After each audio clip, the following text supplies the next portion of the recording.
go through. And as we were walking through the documentation just the other day, let me make sure I got my screen. So let me go through. So just quickly, like the overview, what they give us an overview about their product. They give us the tools that we can use and how we're going to, if we need to be granted credentials. They explain everything in this document. So, and just going through, they're explaining about their API, the endpoints you're going to use, and what type of authentication they want you to use, which is OAuth 2 in this case. And so they also tell you about the errors and the format of JSON, and then the products, tools that you can use.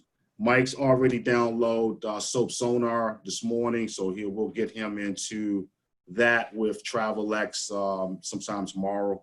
But they use REST, so I have a demo for writing a quote and also doing a purchase. So just going through the document, they give you the environment they want you to use to test. But one of the things I wanted to show you is that in their documentation, in their Swagger, they want you to go out to here, and this is the actual endpoint you're going to be using.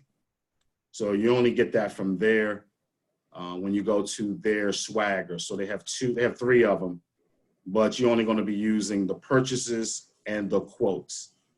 And so we won't be using the trip quotes or the trip purchases. We won't be using a renewal. We'll just be using those. So this is where you go to get that stuff at. You just pretend like you're running a quote, running a test, and then it'll give you this information. But they have it inside the documentation only up to the beta version that you should be using, and they leave the endpoint off for you because they let you decide what you're doing, quotes or purchase. So in doing that, we get our credentials from them, and this is what you're seeing when Will is sending this back.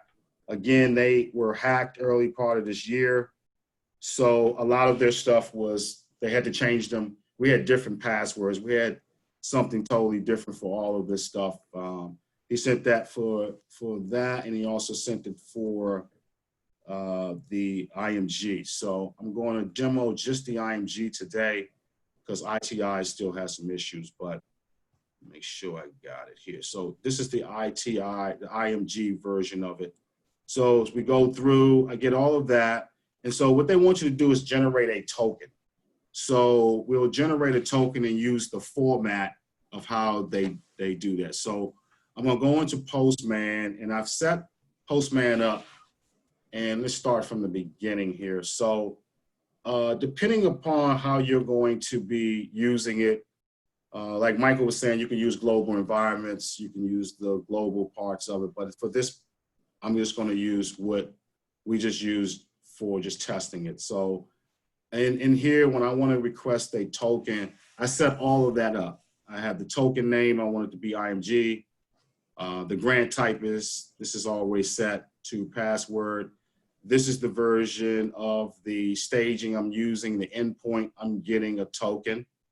And I have my username, and I just entered the new password in. None of this, we have to deal with any of that, but the system will then go out, run this, check out credentials, and generate a token like it does right here. So I have this token. Normally you can use global, you can put the URL in your code, you'll do that as well, but for simplicity reasons, I'm just gonna do it this way. So once I got my token, in my body, I have my quote JSON, my REST, which they don't give you this. I had to go through a number of schemas to get this to work. They kind of are in their documentation, they just break it down. So what we have in this, we have our producer number, we have the product that we're looking at, which is Patriot International, and then we have an app type that they want us to use, and then we have a deductible if there is a maximum limit, the currency that we will be paying with or wanting to have the quote done in, and whether it's online, and there's other fulfillment methods, but we just use the online method. And then they get the basic information that they all like to get. That is they want the date, the start date, the return date, They don't worry about the effective date until you actually in purchasing and you're going from there.